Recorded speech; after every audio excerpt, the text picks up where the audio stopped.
What is up, everybody? Welcome back to episode number 22 today of the Career Mode. We've got two Premier League games to show you, mixed in with a Champions League game in between against Zenit. So sit back, enjoy, and let's embark on today's episode as we move into it. So the first game we've got is coming up against Swansea. You'll see it in a few moments' time. There is the two teams, I guess, ready to go into battle. And then we've, of course, got that Champions League game against Zenit, where we've started off the group very well indeed, to be fair. 2 wins from 2 against PSG at the Parc des Princes, and then, of course, against AC Milan at the San Siro.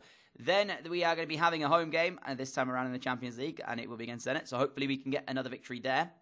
And, of course, we play Zenit twice now before we will play PSG and Milan again later on. So hopefully we can get ourselves through the group by about the 4th or even the 5th game, and then we won't have to go to the 6th one, and I can play a weaker side, if you will. But we've got another game after that as well against Chelsea, so again, back to some tough games for us.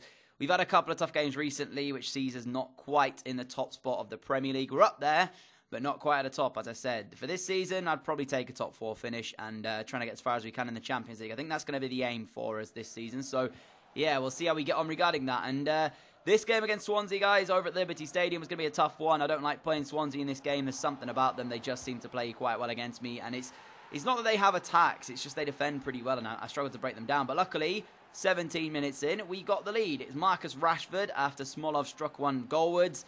Came back off the post, and it fell straight to Marcus Rashford, who's only got the rest of this season before he rejoins Manchester United. So good to see him scoring that goal for us there as well. So in terms of a long-term replacement for him, we do have Alexander Isak, but it would be nice to probably bring Rashford back after his loan spell does end and goes back to United. So we'll see if we can make that deal happen in the future. So 1-0 up in the game, 20 minutes in. It was a better start than what I'm used to seeing against Swansea, because as I say, I struggle sometimes against them to get the goals and stuff. It happened in my player career mode recently. I played against Swansea and didn't score until the 90th minute, so it is kind of one of them situations. But 42 minutes in, Swansea started to pile on the pressure. I knew for a fact that this wasn't going to go my way. I saw it all just bouncing about, and I was like, what on earth is going on? I can't clear the ball, I can't get it out, and then, yeah, luckily for us, we clear it off the line before Swansea get a corner. Initially, Wilfred Bonney sends it goalwards, which is a very, very good save, actually, from Meredeki here. He started the game over Hall. I decided to play him for a couple of games and see what he was like in the Premier League, and it's lucky I did, because he made 2 astounding saves here. You can see the first one there, and then straight after this one, on the stroke of half-time, onside is Daniel Sturridge in the penalty area, and he hits it straight at our goalkeeper, but he made himself big to his credit, and that should have been 1-1 going in at extra time, 45th minute cheese potentially, but no.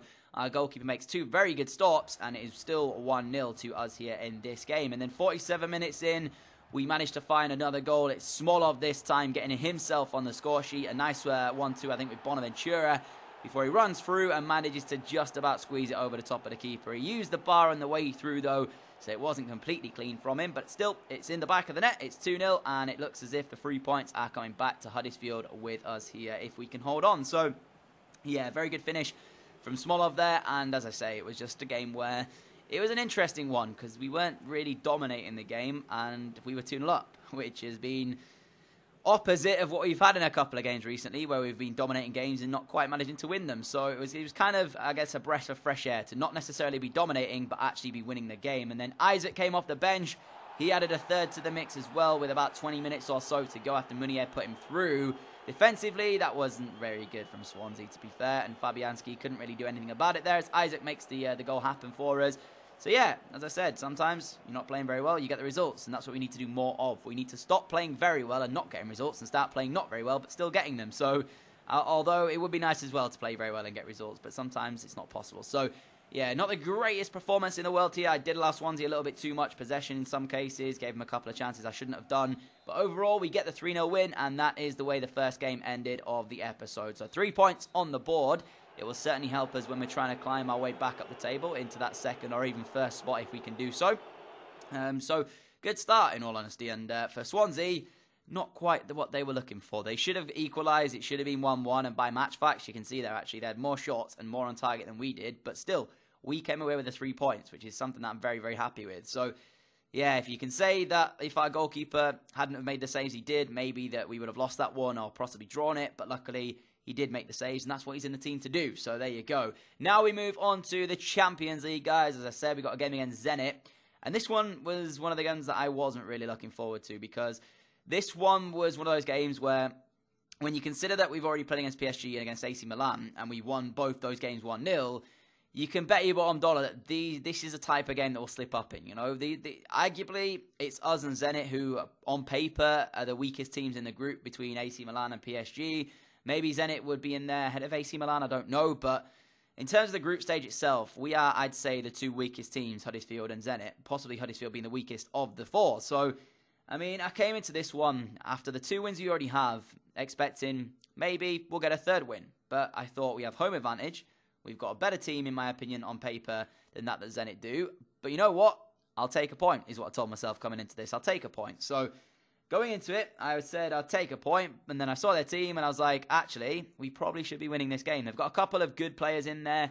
But overall, as I say, I think on paper, the Huddersfield Town team is better than that of the Zenit one. So, I would like to think that 2 wins from 2 against the two arguably, more tough teams in the group would allow us to win 3 out of 3. But that's not the way it works, of course. And 9 minutes in, mistake made by Bonaventura, gave the ball away, and all of a sudden, we were 1-0 down in the game. Like, literally, one pass through my defence, and Zenit had scored. And this happens way too often, guys. Seriously, the through balls in this game are so OP. Like, you saw there, one pass, split open my 2 centre-backs, and he just ran straight through the middle of them. Take a look at this. Look. Like, honestly, one of them's pointing for his teammate to go towards it, and the other one's just running away from it. So, immediately, I was on the back foot, and we were 1-0 down 9 minutes into the game. Again, I started my goalkeeper, the one who just shone in that other game against Swansea, Hiradeki. If I'm saying it wrong, I apologise. And he couldn't do anything about that one because he was sent through one-on-one. So, can't really complain at him, can I? But I brought on Hill in the second half, looking to change the game, and change the game he did.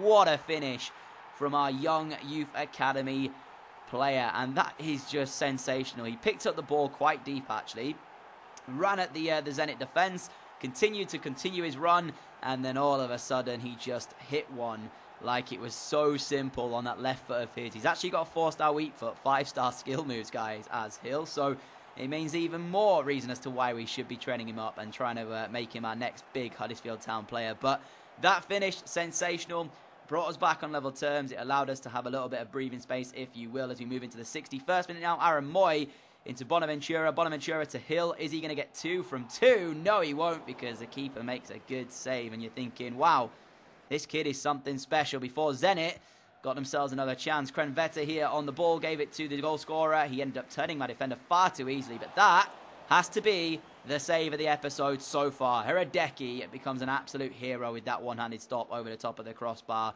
Although, defensively, we weren't great today, and it showed because this man there, you saw just laying the pass off, he had the ball for like 5 seconds straight, and we didn't make a tackle on him, and that is why Zenit lead by 2-1 now in the John Smith Stadium. I think it was Paredes with a finish here, 18 minutes from time, and although he worked hard to get back into the game, and although Hills was arguably a goal that could win any game, it looked as if he wasn't going to have any implication on the game whatsoever, because we were 2-1 down with only 18 minutes to go.